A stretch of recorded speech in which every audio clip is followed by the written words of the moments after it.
Peace be with you and welcome back to my channel for another video. I thank you for liking, subscribing, disliking, whatever you feel your spirit is guiding you to do.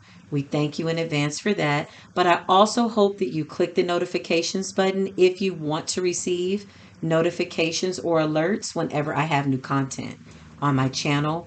If my channel resonates with you, I welcome you with love and light. You are more than welcome to stay a while and take this information and apply it, however you see fit. With that being said, I always start my videos just a little short intro where I explain what I do here. So I channel messages direct from spirit, infinite spirit, spirit of light and love.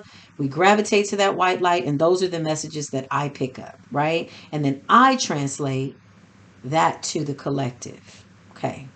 So it's kind of like being used as a tool, so to speak. That's exactly what it is. So spirit uses me. So sitting here was talking to a good friend, and people around me, they inspired me. They inspire my videos, conversations that become so intimate, right? Sometimes we can confuse intimacy with sex, but it's far from it. Intimacy is allowing somebody to truly see into you. You're walking authentically in who you are in truth, and you're with people that aren't offended by that, and vice versa, right? Because it's all good, and it's 100, as they say, right? Having a real experience with a real person, and you don't have to be anybody else other than yourself. I would hope that you wouldn't want to do that, but it's a very nice feeling, right? So talking to my friend, I got inspired, and we were talking about um leaving your mark here on this planet, understanding what a beautiful time it is to be alive. There's a whole bunch going on in the world, but it's still a very beautiful place, right? The judicial system, is pulling at your energy. That ain't been right since they started it. So I don't know why people get shocked when we get these verdicts that are unfair. Don't entertain it. You know why? Because that young man, whoever died, is free. We have to take the lesson from it and change, but we can't allow our energies to be pulled to and fro, or you'll be like a puppet on a string, just high, low, high, low, high, low, right? So we're talking about leaving your mark on the planet, not being distracted by outside distractions, the news, the media, all these interactions that want to come in without an invitation, right? They're just there. You turn on your radio, you hear certain information. So now it's about being very responsible and choosing the energy that we decide to consume wisely, right? So if, you know, I receive a phone call that is really not conducive to my day, like or it could be something negative, whatever it is. Let's not say phone call because I don't want to speak that up. Ooh, I don't want to speak that into existence. But anything that is opposite of what it is that you're wanting, which you're wanting the best for yourself, right? So whenever we're faced with those things, we have a choice to consciously, deliberately say, I'm going to put this here. This does not belong attached to me right now. And I don't know if it ever will, but we have to know what to do with that energy as we are ejecting it out of our lives. So Spirit said really clearly, leave your mark. Do not get distracted by not leaving your mark on this planet. Your words, your videos, your books, your story, whatever contribution you are making, depending on what part of the planet you're on, you work that position like nobody's business. Why? Because the divine has ordained for you to be exactly where you are, nowhere else, doing exactly what it is that you are supposed to be doing. Trusting, knowing that, but consciously being aware of how to listen to spirit. Spirit is guiding and making good decisions of what energies we want to invite and what energies we don't. For instance, like myself, I do not watch TV that much. I don't watch the news. You know why? Because I figured out a long time ago it's depressing as hell. Everything on there is feeding me something. And I want to be very selective about what I take in, right? I do love creativity. I do love movies. So I know how to watch that from a creative standpoint. But yeah, I'm really careful. about stuff like that. That's just who I am. That's just what it is, you know. It's how it is. And in my world, it's peaceful because I can only control where I'm at anyway. Even if I hear that something's going on across the world that's really sad, right? So I pray. Yeah, I pray. Well, you need to know what's going on around you. No, you need to know what you can control and what you can't control. That's going to keep your life very simple, Spirit says. So, having everything that you need in order to do what it is that you need to do. Every day that we wake up, we get a wonderful, beautiful opportunity. Congratulations. All my friends laugh at me when I say that. I text people and I say, congratulations. You've won yourself a new day. Why? Because the reality is there are some people that planned for this day, this moment, this hour that did not make it. So if you're here, congratulations. Have fun, enjoy it. Why? Because, as I say in all my videos, you won't make it out of life alive. It's not that serious. And this message mainly is targeted for the overthinker, the systematic, the by the book. I have to do steps 1 through 2 or I can't be creative. No. And then this also goes out to the one who's spontaneous, who says, you know what, I'm just going to do it like nobody's watching and see what happens. What's the worst that can happen? Because I guarantee you, whatever you're imagining the worst that could happen can be, it's not even real.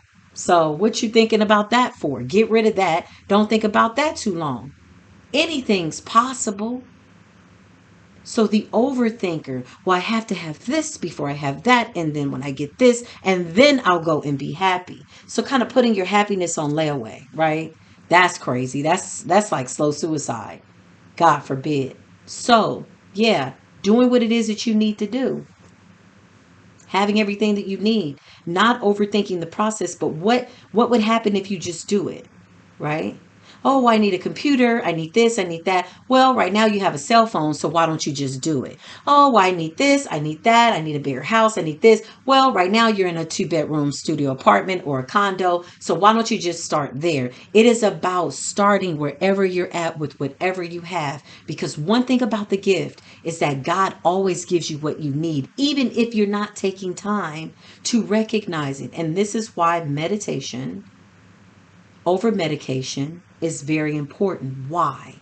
Because a lot of us know that in meditating, you can attain high levels of euphoria where, baby, you won't need a drink. You won't need a joint. So if you partake in those things, you will want it, but you will be able to attain that same euphoric energy, feeling, vibe with absolutely nothing in your system. Right? So inside out, so I don't have to do without what's on the outside of me. Right? Okay. So balance. Yeah. Purging the body, cleansing the body, fasting the body, sober that body up. You know what I mean? See what your vices are. If you even want to take those with you, you know, if you consider it to be a vice, some people can't imagine their lives without alcohol. Some people can't imagine even functioning without alcohol or doing anything without it, right? So, for people like that, sometimes they've gotten too far down the rabbit hole. It's an illusion. It's really an illusion. It is. And the body will fight you if you've been addicted to it. It will fight you, but I promise you, at the end of that purge, whew, that meditation is powerful. It is the most powerful thing that you can do. It allows you to be still, not responsible for anything. You don't even have to be anybody as you're meditating. That is the beauty of it, is pulling the self out of the body, the ego, the pride, the whatever the world is telling you got to do, the lights, the gas, the bill. Like, you don't have nothing to do in that moment but just be. And when you focus in on just being, you be surprised how divine your experience will be and how you'll just start to get clarity about what is important and what's not important, right? And then you laugh because you're seeking ye first inside of the kingdom of God. And then those things shall be added: money, places, people, good things, good money, big money, right? But starting inside first. So meditation is beautiful because it allows you just to exist. You know, you're not carrying anything when you meditate. Nothing. Nothing on your shoulders, nothing on your hands, nothing on your feet. You are as light as a feather, right? So when I'm not weighed down by anything and I've released it and surrendered it to such a major capacity, I now allow for the universe to give me everything that I need, because now I'm resting in, it's a trusting relationship. So all I have to do is be and do what it is that I feel I need to do, right? If I need to, you know, follow the yellow brick road, follow the yellow brick road. Follow that yellow brick road. You know, it's so funny because, just a little quick interlude about myself. I talk a little bit about myself, but not that much, but a little interlude. Every time I'm around people, everywhere I go, I have great connections. You know, like I really appreciate when I meet people, and everywhere I go, I pretty much talk to everybody. That's what's so funny. It's a gift, and I thank God for it, right? I don't take it for granted. People just come up to me. So anyway, every time I talk to somebody, they're like, you know, you're always happy. You know, you talk to everybody. I want some of what you got. You know, people think I'm in there high. They think I done smoked weed, had a drink. I'm like, I had a wheatgrass shot, some ginger, right? And what? A acai bowl. But it's not even what goes into the body that defiles the body. That's just a nice way of me putting what's around me, the earth, back into my earth, right? But the meditation, the releasing, the forgiving of yourself, the feeling yourself get lighter as you release all these things that, you know, you can't do anything with but learn from them. So people are like, you're always happy, you're always this. And I'm like, and everywhere I go, I pour into people like I'm pouring into myself, right? When people say, I'll pray for you, do they really pray for you? You see all these candles, you know, I never really talk about my candles or my work. This is not a real altar, by the way. I don't really need an altar. This is just candles that I have. But there are people that have a candle here that don't even know that they're being prayed for, right? And I never share that, but I'm sharing it with you all to prove a point, in the sense that when you do the work, right? It doesn't matter if people know. They don't have to know. Your obligation is to the divine. You're not here to say, hey, look at me. We all got an ego. You can use that ego at good times. Don't get me wrong. You need that ego when you need to be strong for certain things. But to take your gift and make it to where, you know, people take their eyes off of God, right? I'm not your God. I'm just a messenger. This is what it is.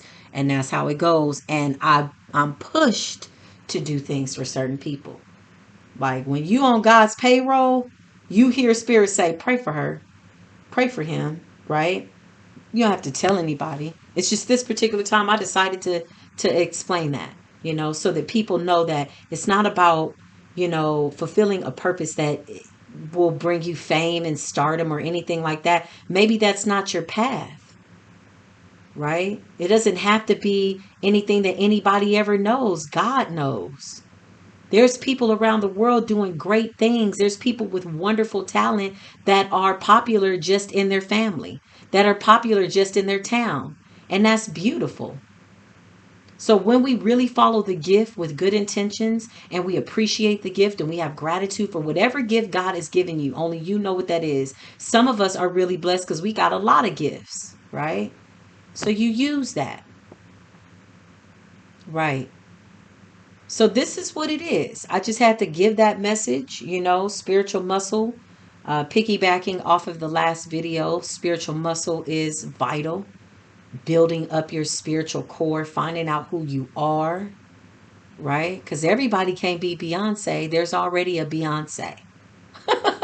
You might have to dare to go forth and be yourself. I know it's scary, you know, but you'll survive, right? That's how it goes. And you get to know yourself, and then you share yourself with the world, you know. My advice is don't be alone too long, and don't be with people for too long. You have to find the middle. You have to balance it out. You have to know, okay, yeah, I've been hanging out with y'all for like 21 days. It's time for me to end. I'm going to skip this weekend. Well, what you going to do? Nothing, right? I have plenty of weekends like that where I will literally, and people who've known me for over 20 years plus, my good friends, they know, I will turn the phone off for a weekend. Go away, nobody'll know, or I'm just not available. Why? Because sometimes you need to fill your cup when you're doing humanitarian work and you're constantly pouring into people and you're holding a place of love and light for them until they're able to hold it for themselves. And like somebody held a place of love and light for you until you were able to hold it for yourself. That's the debt you have to pay, right? But when your cup is empty, you're not working wisely. Spiritual muscle is necessary. Your cup constantly has to keep getting filled from something more powerful than you. The great I am, staying plugged into the divine, knowing when you've done something that you need to check, right? I don't encourage anybody to be any one person more than once. No more than twice. Don't be the same person twice. Death and rebirth. Change, change, grow, change. Go up, not backwards. Go up, not back to what it was. No. So when you hear people say, girl, you ain't changed a bit, that's a good and a bad thing, depending on what your history is, right? Change, right? When I became a businesswoman, I had an image in my mind of what I conceived myself to be. So I worked on myself. I put myself through, a mental audit. How is it that I want to see myself? Who is it that I want to be now that I've gone through all of these experiences that have molded me to this point? Who is it that I want to be? That is the question we should be asking ourselves. Nobody's got to know. You might do it in the quietness of just the middle of the night. Who am I trying to be? Where did I get that from? Some things we got to unlearn. So leaving your mark, that's the message. Leave your mark here on this planet as best you can. Take pictures of everything. Leave it. Leave heirlooms. Leave a time capsule. Yeah, do that. With all the things that you want your future selves to know. Who is your future selves? Your children. That's how you live forever. Your grandchildren, they are how you live forever and ever. Those are your future best versions of yourself. That's what they'll be. And they're going to want to know, hey, who's my great, great, great, great, great, great, great? Oh, you know what? She was amazing. Here we have a video. Here we have a time capsule. This is the letter that she wrote to you. Come on. Peace be with you.